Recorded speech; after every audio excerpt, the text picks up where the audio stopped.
Welcome to the presentation of Do Animals Have Rights? They may not have all the rights that humans have, but they certainly should have a right not to be mistreated, tortured, or left to fend for themselves, or even left to die. Our presentation today will go over how animals are categorized and some general information. Next, we will look at the mistreated and tortured animals. This will follow into arguments on moral rights versus legal rights. We will then look at the history, culture, and laws regarding animal rights. After that, we will look at how politics, society, and education played a major role in helping animal rights and welfare. We will finish off our presentation with the future of animal rights and how it is influenced. Let's start off by looking at how animals are categorized. Categorizing the different types of animals starts off with humans, followed by primates, which is your gorillas, orangutans, monkeys, and chimpanzees. Then we have our domestic animals. They include dogs, cats, some birds, horses, and sheep. Our next group is wild animals. This includes your wild birds, lions, tigers, alligators, rats, whales, dolphins, just to mention a few. There are also four other types that include vertebrates and non-vertebrates. These include insects of all kinds. Now let's look at some general information. According to Waldo's book, page 5, excuse me. All living beings are defined by today's dictionaries, including humans, as well as all other living beings or non-humans.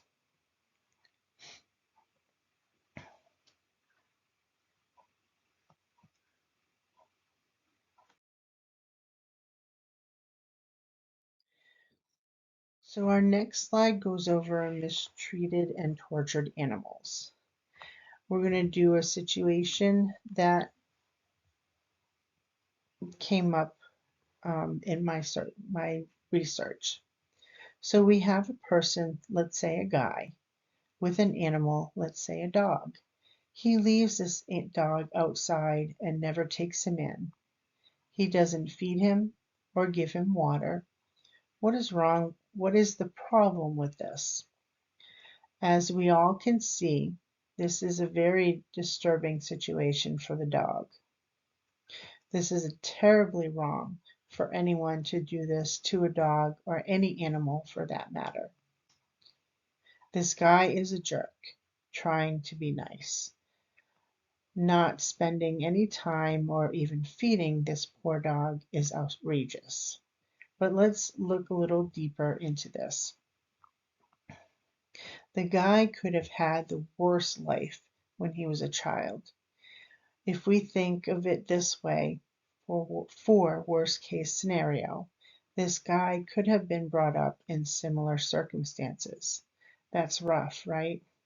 Well, when you think of moral attitude or moral rights and going by the dictionary's words, he, the guy, may think this is okay for him to do this to his own dog.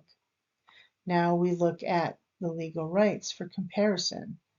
This should be the same thing. This guy should go to jail for doing what he had done to this dog.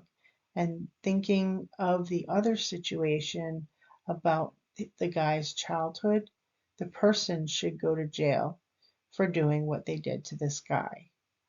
Now let's move on to which animal has more rights.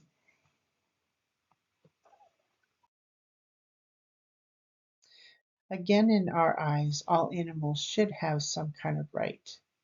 The thing with this is communication.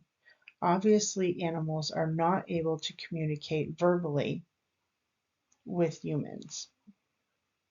To a point, however, there are some dogs that are very smart and can learn different words. Maybe not to say them, but to understand certain words. Also, a dog or any other animal is not aware how human laws work, or for that matter, understand how the law may work. Which brings us to our next topic, property. Property is ownership, right of possession, enjoyment, or disposal of anything, especially of something tangible. From dictionary.com, 2024. As by definition, an animal is considered property. This is in the same respect as slavery. This is where some of the debated issues come into play and why there is so much debate on it. Should any animal be considered as someone's property? This question can also be looked at in the slavery end as well. When reviewing Cass Sustain, page 121, information, it is explained that humans exhibit moral schizophrenia. He goes on to explain that we claim to take animals seriously and to regard them as having moral significant interests. And he also states that we routinely ignore those interests for trivial reasons. Noting this, he does go on to state, as he argues that moral schizophrenia is related to the status of animals as property. Let's go back to our definition of property. Ownership, right of possession, enjoyment, or disposal of anything, especially of something tangible. The animal is owned by a human. This would give them the right of possession. Also, and a black person is owned by a white person. This would also give them right of possession. In understanding Cass's information of what he is trying to argue, however, some of the debates pertain to what the law sees. The law does not recognize animals as having a will. Sustain, Cass, and Martha Craven Nussbaum, 2004, page 31. And with the animals not able to communicate, this makes the law more difficult to help these animals properly. However, when looking at this on the slavery side, it is difficult to see why this went on as long as it did. When abolition finally went into effect, we were saving the slaves, but destroying an industry that was built.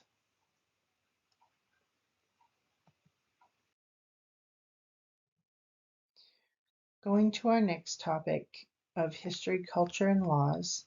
On this topic, let's start with when animal protection began. It is expressed in Paul Waldo's 2010 that as Western culture moved into and through the Middle Ages, the Renaissance, the Reformation, the Age of Discovery, and the conquest of what has come to be called the New World,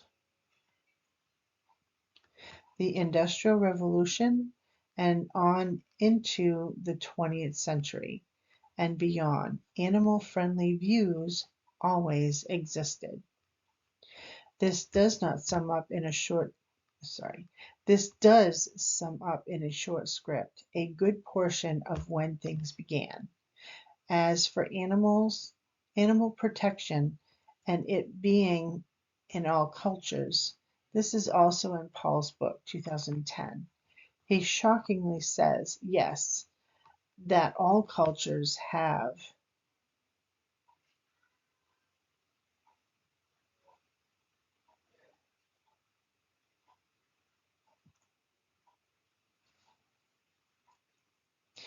have some version of our anti-cruelty ethics, and every culture and every religion has included many individuals who discovered that connection to other living beings were an integral part of their spiritual life and development.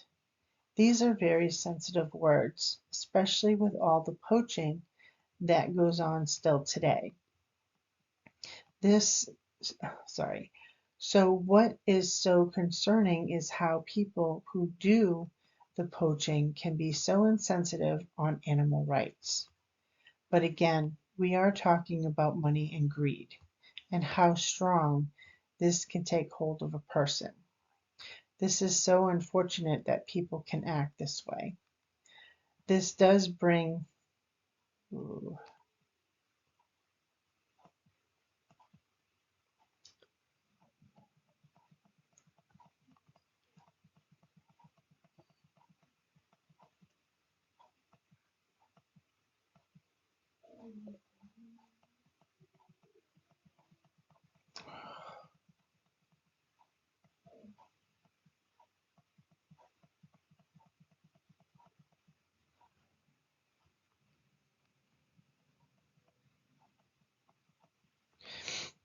do apologize. This does bring us to another topic. Should we convert to vegan to protect these animals? Personally, eating meat, chicken, steak, fish, and pork chops can be very tasty, and it would be difficult for this to change.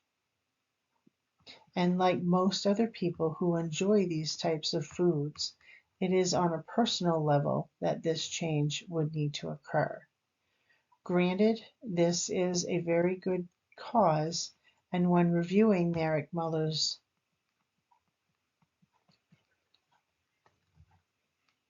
on page 106 through 112, there is some information about eating meat and eating people. This is very disturbing.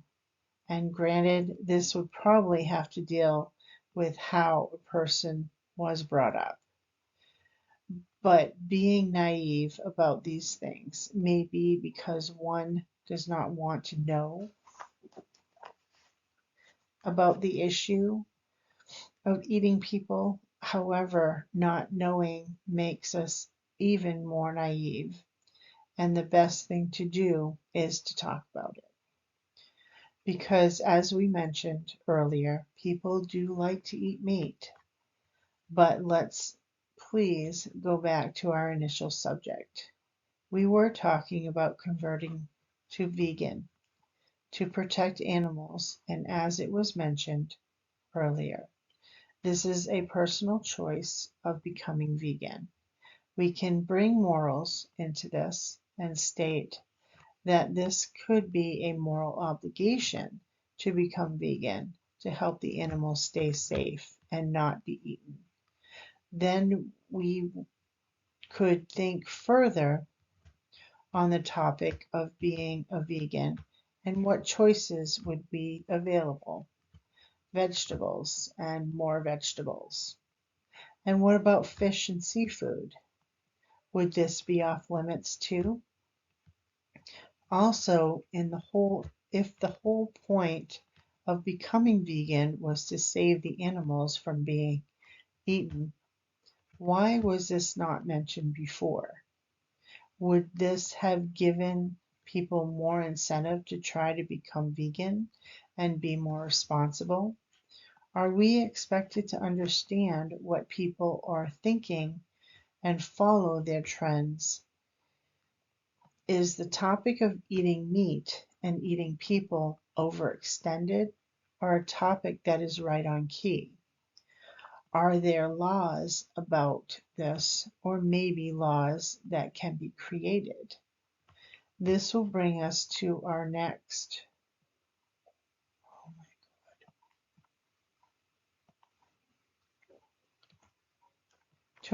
topic. What laws have been created?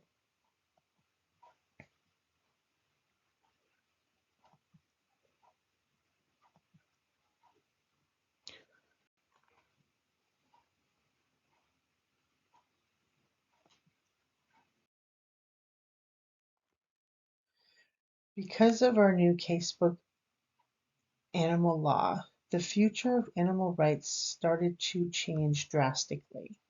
Because of student petitions and requests to add courses about animal laws, the law schools that are accredited to the American Bar Association had increased offering animal law courses. The time frame from when animal law was introduced in 2000 to 2010 showed an increase of 130 classes that have been offered in the school system. This is from section 5. This is Paul Walden.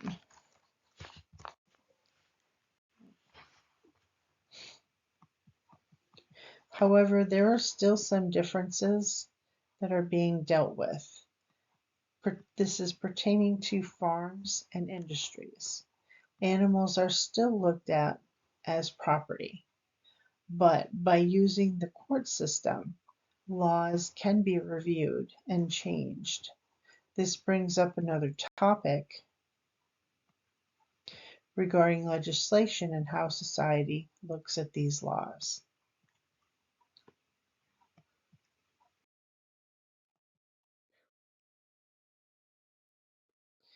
Our previous slide discussed how this clearly shows a positive for animal rights and how the animals are being affected by legislation and education.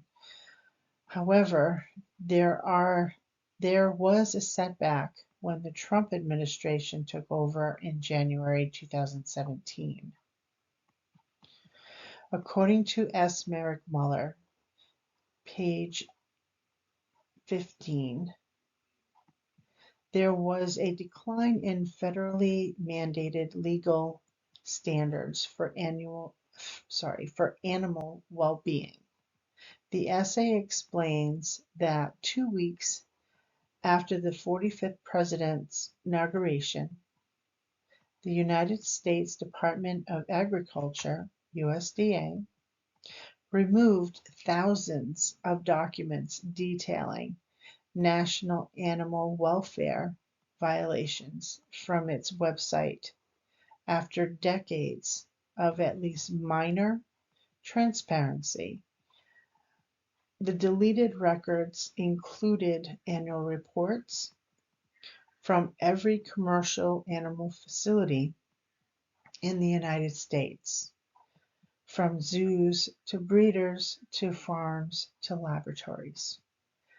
Adam Roberts, the CEO of the animal advocacy agency Born Free USA, told National Geographic that the government's decision to make it harder to access this information further protects animal exploiters in the shroud of secrecy on which their nefarious activities thrived.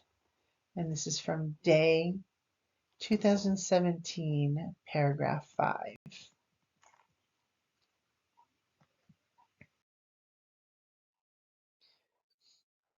For the future of animal rights and influences continued, this was clearly a setback, and who in their right mind would ever think of removing this information during the first 2 weeks of overseeing one of the biggest countries? Why in the world would one of our own presidents do this? There clearly was a predetermined agenda for this. All that information was removed. This is a topic that needs to be investigated further. Unfortunately for us today, we would not be able to do it in this essay. Hopefully, politics has not stooped so low that it planned on demolishing evidence that clearly was helping things move forward. Instead, this has taken us 20 steps back, and it is so unfortunate, especially thinking about the animals and how far they have come to finally get recognized and to be viewed by most people as normal. Okay, so where do we draw the line? Can a line be drawn? Or is the real question, do we need to draw the line somewhere? When we look at Cass R. Sustain's and Martha C. Nussbaum's book, page 175, they go over drawing lines. Is the president's administration going over this line by doing what they had done with the website? In further reviewing the article, there is an editor's note showing an update as of February 18, 2020.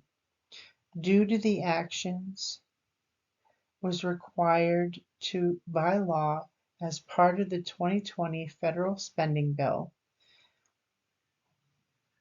the online public database records that pertain to the Animal Welfare Act have been restored. Daily N 2017. The note also claims that the reinstated records include all inspection reports and annual reports that were in the database prior to its removal, as well as records that have been created since then. Daily N 2017. Even though we mentioned that we were not going to review this information in this essay today, a change of heart was able to see more information was available to be provided.